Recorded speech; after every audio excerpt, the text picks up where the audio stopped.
going to tell you my husband's story, my late husband's story. And those of you who lived in Europe during World War II, a lot of it will react with you because you have this similar to what he did. Tony was born in 1926 in the village of Padua Bay in Lithuania.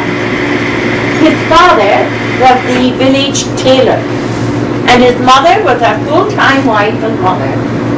And they had a little bit of land, you'd call it a small holding, and they had rabbits and chickens in it. And that's what became Tony's job. That's his responsibility as he grew up, to look after these rabbits, and he particularly loved them. He called them all by name. And he would take them out and he would sit them down in front of them and he would talk to them. He was a poet too. He used to have to throttle them because they were food for the table, and he said he would cry when he would told them that they had to die in order that the human beings would be able to eat. And this was part of his whole empathy with people. Most of the recreation that they had in the village was centered on the church, and Tony was the head altar boy. And his spirituality lived with him. It was deep within him. So he enjoyed living until the Nazis advanced. And they were coming into Lithuania and they were grabbing young children, or not young children, they were grabbing two teenagers for the war effort. And so his mother sent him to his aunt and uncle on another part of Lithuania until that danger was over. It was the first time he'd ever been on a train. And he was coming back when the danger was over. They got word. There was no telephone the way there are today. A lot of it was word of mouth. Somebody would have a telephone in the village, and then would phone somebody else in another place.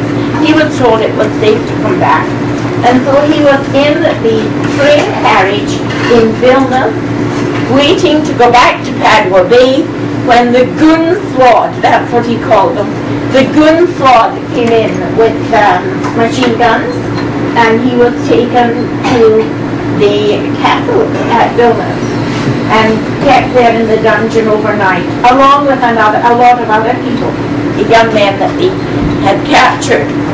And the next day he was taken by a train that had cattle boxes. They were just like big wooden boxes where cattle had been moved in. He said it was terrible because they were so jammed in the train with people, and they didn't have any toilet facilities, so they would stop after 4 or 5 hours, he said, and they would get out and have to relieve their bowels and their bladders. And he said some of them, they couldn't wait until the train stopped, and the stink, the stench in that place was something terrible. Well, eventually they got to the destination in Germany, and he was handed a canvas sack and told to fill it with hay. That became his bed. Tony was rather slow at filling the sack, and he got a kick up the backside and told to be quicker. Everything was done at the point of a gun. He was sent to a farm, and then another time he was loading bombs. There was one man that he knew in this camp, and he had been the organist in the church in Padua Bay, and he was an older man, and he kind of took Tony under his wing. And time passed, and this other man said to Tony, you know, the Nazis are not being as vigilant as they usually are. Let's get out of here. and they simply walked out, and they thought they were going in the direction of Lithuania, and they would sleep under hedgerows, and they ate, he said, at times they ate grass, just to have something in their stomach, and they would take turnips from the fields and eat that raw. And so one morning, they were sleeping under this hedgerow, and a farmer's wife came to them. And she spoke, and Tony had a very good sense of language in the ear. And he understood that she was saying, the war is over. And so they communicated somehow. And this woman said, come and have some food. And Tony said that was one of the most marvelous times of the year that he'd ever experienced, was eating this huge breakfast after having been living on grass and turnips and that. And then she said, you know, people who speak like you are in a displaced persons camp. And she pointed the direction of them. So he started, the two of them went to this displaced persons camp. And he said people were sitting around very full of apathy. But there was one man in it, and I actually met him later, who had been the Minister of Education in Lithuania. And he said, let's get a high school started. And they did. And that helped a lot. And then the authorities said, you're going to be repatriated. And this was an incident that Tony said it was amazing. They were being the machine guns were very used. I mean, this was the war was ended, but these people were being moved, but they were being moved again at machine gun point. And they didn't want to go back to Lithuania because communism had taken over, and they did not want that. So they made a protest, and they were listened to, and so the authorities said, well, either you choose Britain or America.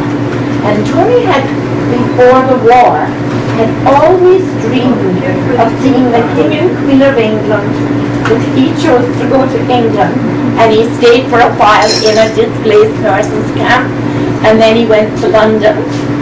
All this time he was not in contact with his family because the communists wouldn't allow them to communicate until 1964. And he got word through people in the Lithuanian community that correspondence was possible.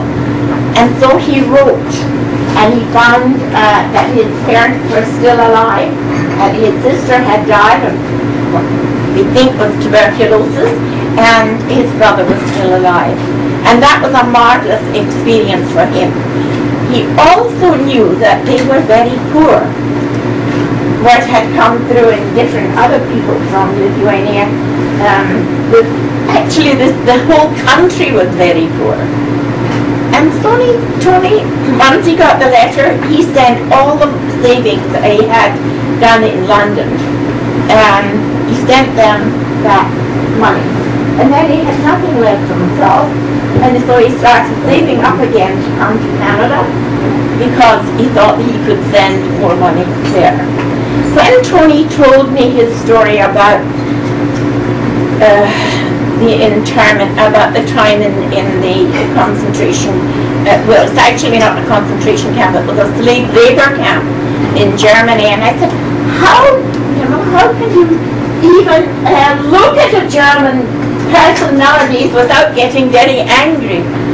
I would hate them if that had happened to me. And he said, oh no, Molly, you must never hate another human being.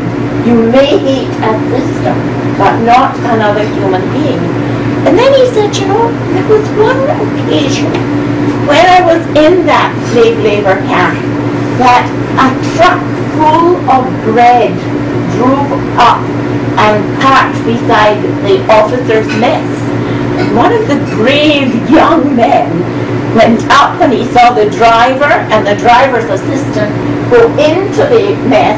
He got up and somehow he stabbed a hole in the canvas that covered the bread. And then, of course, he took some for himself, and he said to the others, go, they're in the mess. And there was a lot of noise coming, so there was a lot of drinking done. So he said, it's quite safe, it's quite safe. So Tony did go, and he stuffed the bread under his sweater, and then he said he got greedy, so he went a second time. And the second time as he was coming off this truck, out of the officer's mess came this strident fellow, military man with all gold on the shoulders and gold on the cap, and of course a gun in his hand, his belt. And Tony said he froze. He thought, this is the last minute of my life. I'm going to be shot.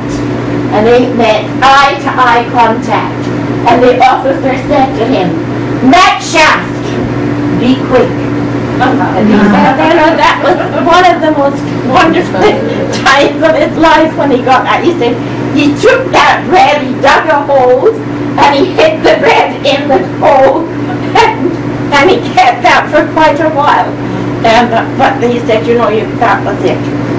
Well, after I go back to getting in touch with the family and coming to Canada, and he had worked in insurance in the controller's part, where it was office work, just kind of keeping account of what was being insured and how safe it was, that kind of thing.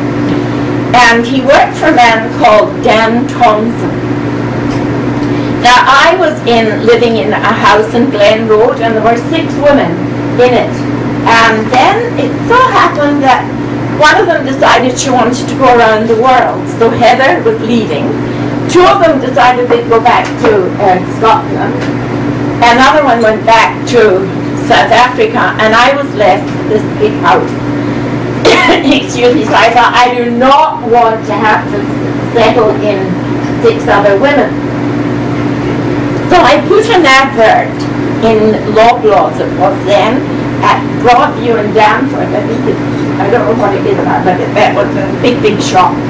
And it's single lady looking for self-contained accommodation, reasonable rent. Now, I had a few answers, and one of them, somehow it thought, as soon as I started talking to her, I thought this is going to be something. Rhoda. So she showed me her mother's apartment, which is a basement apartment in her mother's house. And I said, that's exactly what I'm looking for. So she was driving me back to Glen Road, excuse me. And she turned to me and she said, why aren't you married? Oh, I said, I'm coming up for 30, and that's, it's too old to get married, too old to have children. She said, nonsense, absolute nonsense. I was 32 when I got married, and I have 2 beautiful daughters. You are now telling me that you are depriving a good man of a good wife. Really? I said, well, do you know any eligible bachelors? And she said, yes, 2. One of them is my husband's assistant, and the other is the son of the president of the company. It's a Royal, big insurance company. I said, oh. So I said, okay, would you like to meet either of them? I said, yes, I'd like to meet your husband's assistant. So she arranged a dinner. And I took the day off school, and I went to the hairdressers, and I got my hair set, I got my nails done, I got a facial done, and I went for dinner with Rhoda. And that whole evening, we just sat there. So I went back to school the next morning, and they said, how did you go on with your blind date? I said, forget it. Didn't say a word. He said, oh, he was just looking and observing and judging, and I said, I could be bothered with that. However, Rhoda asked again if I would meet with him, and I said yes. He did speak at a second date, and then Rhoda said she had this estate up on Lake Couchiching near Aurelia, and she said, would you like to come up for a weekend? I said, okay. I had already gone back to Glasgow for the Christmas holidays, and my father said to me, Molly, how's your sex life? And I looked at him, this is my father. I said, it's not existent. And my mother said, you haven't had any dates. And I told her about this. She says, I have a feeling that that's going to click here. That's a Glasgow expression of, you know, you'll get through each other. And so we came back in January and went up for the weekend to Dan and Rhoda's estate on Lake Couchiching. And we sat up talking until 2 o'clock in the morning, just Tony and I knew this was what I had kind of put the list on of possible husband, basically, the qualities that were required.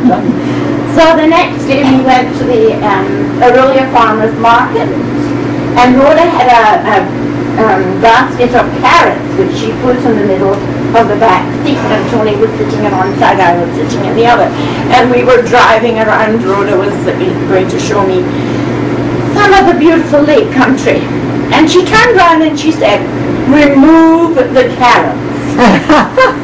So we did, and Tony slided closer to me, and I slided closer to him. Hands went out, they grasped, they met, and so we got married.